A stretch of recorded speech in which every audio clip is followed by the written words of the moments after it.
Bon, ben, je vais apporter mon petit témoignage donc aussi personnel. Moi, j'ai fait la connaissance de Vincent il y a environ une quinzaine d'années, lorsque j'étais enseignant au lycée Maurice Genevois. Bon, et lui venait d'arriver là-bas en tant que CPE, c'est-à-dire conseiller principal d'éducation. Alors, Michel en a un peu parlé d'ailleurs, bon, mais je rappelle qu'être CPE dans un lycée, c'est une fonction importante, délicate, car c'est une fonction qui est au carrefour un peu de plusieurs éléments. Il y a les élèves qu'il faut gérer, il y a les relations avec le personnel enseignant, et il y a la direction, donc la hiérarchie. Bon, alors, de la part du titulaire de cette fonction, ça nécessite énormément de savoir-faire, il faut de l'autorité, il faut de la fermeté. Michel en a parlé déjà, mais je le rappelle, avec les élèves, il faut savoir parfois intervenir.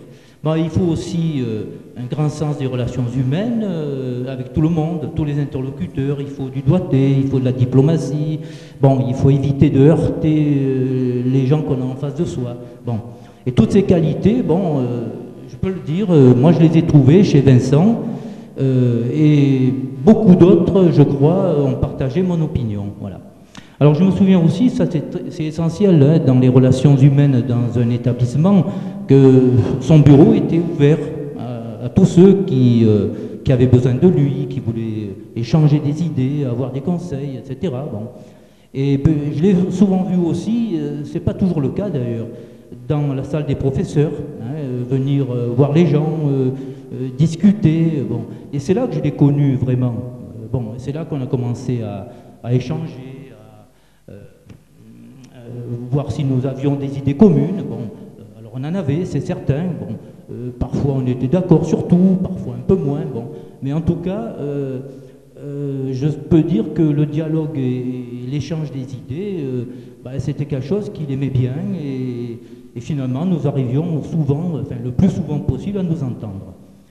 Bon, alors c'est à ce moment-là j'ai compris que j'avais affaire à quelqu'un de ouvert aux échanges, au dialogue, bon, qui était à l'écoute des autres. Bon, ça, c'est fondamental dans le genre de fonction qu'il occupait. Bon, quelqu'un qui ne s'enfermait jamais dans ses propres certitudes, sans savoir, sans essayer de savoir en tout cas ce que les autres avaient à proposer.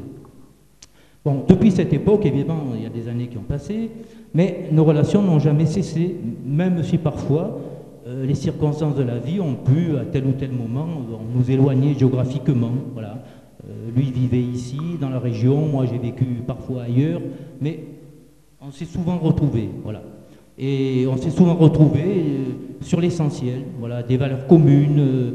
Bon, preuve que Vincent, pour moi, n'a pas changé.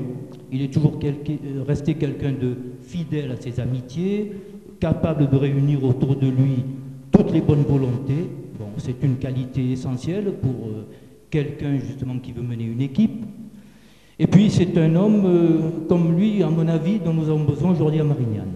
Voilà, parce qu'il est temps dans cette ville d'écouter et d'entendre la parole des uns et des autres. Voilà. Et je pense que Vincent, aujourd'hui, c'est l'homme de la situation.